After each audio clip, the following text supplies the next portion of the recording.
कुछ कहने के पहले गायत्री महामंत्र आपके समक्ष। कमर सीधी, नेत्र बंद, भगवान सूर्य का स्वर्णिम आभा के साथ हमारे साथ साथ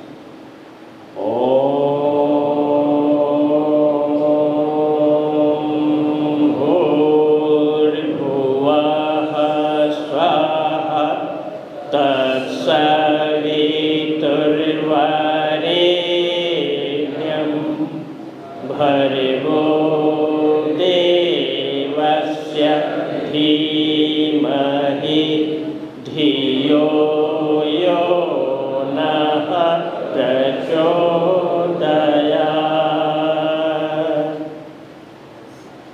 परम पूज्य गुरुदेव, परम वंदनीय माता जी, माँ गायत्री के सूक्ष्म संरक्षण में हम बधाई के सिवा और कुछ दे नहीं सकते। यहाँ एक एक टैलेंटेड बैठे हुए हैं। बाल पंडित के रूप में युवा के शिरोमणि आज इस संस्था के संचालन के रूप में जिन बच्चों ने अपना सहयोग दिया, भूरी भूरी प्रशंसा के साथ हम उन्हें धन्यवाद देते हैं, शुभकामनाएं देते हैं। और हमारे जितने बच्चे यहाँ कुछ पाने की लालसा से आए हैं, कुछ करने की लालसा से आए हैं, उन्हें अपार खुशी के साथ हम हृदय से उन्हें धन्यवाद देते हैं। और ये कोई साधारण बात नहीं है कि हम जा रहे हैं। कहाँ जा रहे हैं भाई? तो गायत्री क्या है इसको समझने जा रहे हैं। हम गायत्री परिवार से जुड़ने जा रहे हैं। बच्चों, कहते हैं कि हमारा नारा है ना, आप सभी जानते हैं उस नारा को, हम बदलेंगे युग बदलेगा, हम सुधरेंगे युग सुधरेगा। हमें पहले सुधरना होगा। Let's first we have to try to change ourselves and after that we have say to something to each other. हम सबसे पहले स्वयं को बदलें और तब किसी दूसरे को कुछ कहें। तो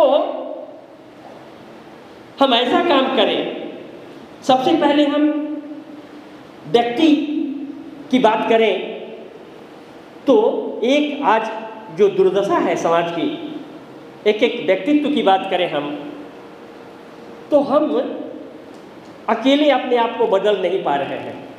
बड़ी कठिनाई हो रही है बदलने में, परेशानियां हो रही है, लोग भाग जा रहे हैं, अपने को बदल नहीं पा रहे हैं, एक अच्छे रास्ते नहीं पकड़ पा रहे हैं। फिर परिवार की बात करें तो जब हम नहीं बदले तो परिवार को हम क्या बदल सकते? समाज की तो बात ही छोड़ दीजिए। और आज हमारे वेद मूर्ति, तपोनिष्ठ, जुग स्रष्टा, जुग द्रष्टा, परम पूज्य गुरुदेव श्री राम शर्मा आचार्य जी ने हमें युग बदलने की बात कही। युग बदलेगा, हम बदलेंगे, युग बदलेगा। कितना सुंदर सिद्धांत दिया है इन्होंने। हमें बदलना होगा। कैसे बदलना होगा?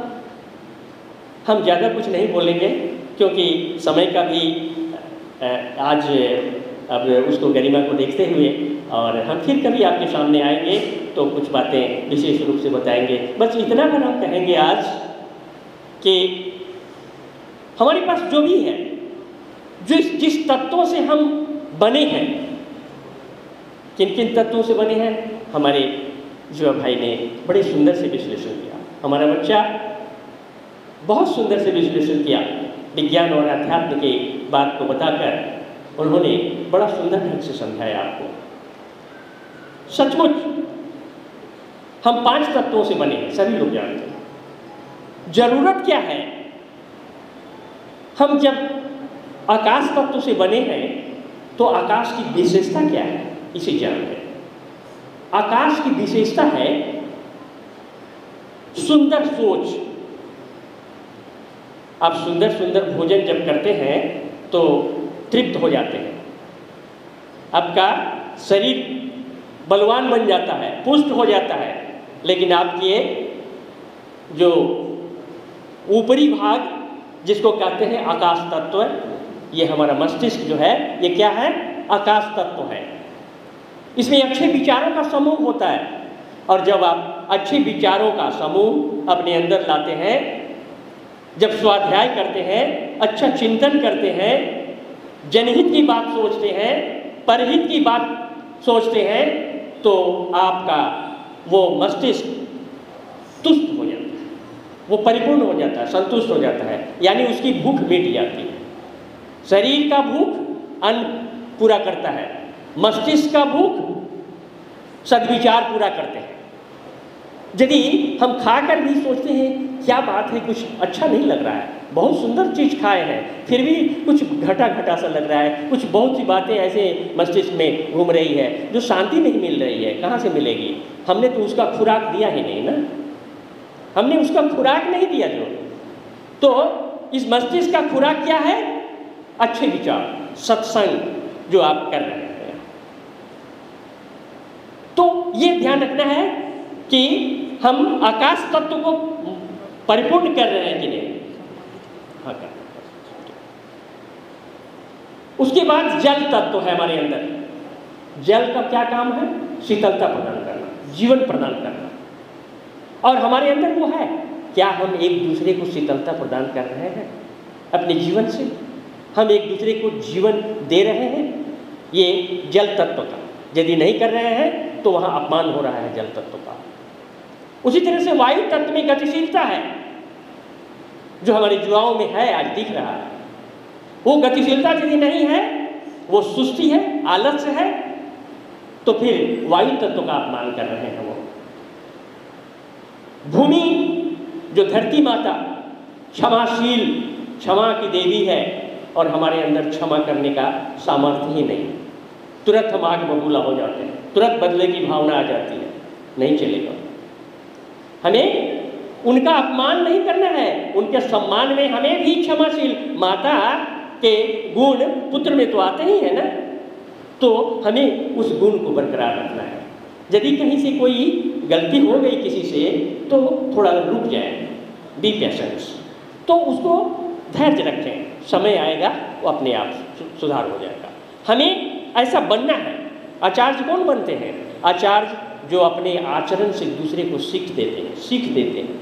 यहाँ गंदगी कोई पड़ी हुई है और हम बार बार कहते हैं ऐ बच्चे कुदाल लाओ साफ करो, ऐ बच्चे कुदाल लाओ साफ करो, नहीं हो रहा है, कौन आएगा? लेकिन यदि हम स्वयं उसको चलकर साफ करने लग जाए तो हजारों बच्चे आ जाएंगे। नहीं छोड़ दीजिए बाबूजी, हम कर लेते हैं, ये सीख होगा। उसी प्रकार इन 5 तत्वों का हम सम्मान करें अपने अंदर जो हमारे पास है, जिससे कि हम निर्मित हुए हैं, बने हैं। इसके बिना हम खाली हैं। अपने मस्तिष्क को हमेशा अच्छे विचारों से भर कर रखें। Always fill full your mind with good hope, thought, peace and courage. अच्छे विचारों से भर कर रखें, नहीं तो जानते ही हैं आप, खाली जब रहेगा आपका मस्तिष्क तो क्या होगा? शैतान प्रवेश कर जाएगा। इसलिए हमें इन बातों को ध्यान में रखना चाहिए कि इनका अपमान न हो, हम इनका सम्मान करते रहें। आग में, आग की लौ हमेशा कहाँ जाती है? ऊपर की ओर। हमारे विचार रूपी लोग नीचे क्यों जा रहे हैं? किसी को मारने, दंडित करने, किसी से ईर्ष्या, किसी से घृणा, क्रोध, ये सब क्यों हम कर रहे हैं? आग की लौ हमेशा ऊपर जाती है, उसका गुण ही है ऊपर की ओर। हमारे विचार रूपी लौ भी ऊपर की तरफ जाने चाहिए, उत्कृष्ट होने चाहिए, उसका सम्मान करें। तो इन बातों को ध्यान में रखते हुए और हम आपसे आग्रह करेंगे कि आप जो भी कर रहे हैं ये बहुत अच्छा है, बहुत सुंदर है। आने वाला युग आपके ही कंधों पर आधारित होगा। आप युग के निर्माता होंगे, और आप यदि मजबूत नहीं रहेंगे तो आंधियाँ ऐसी ऐसी आने वाली है, आपको उड़ा ले जाएगी। इसलिए सावधान, अपने आप को हम इतना सशक्त बन जाएं, हमारे कंधे इतने मजबूत बन जाएं, हर परिस्थिति से हम सामना करते हुए और आगे बढ़ते रहें। धारा के विपरीत दिशा में हम अपने बहुत बहुत धन्यवाद। अब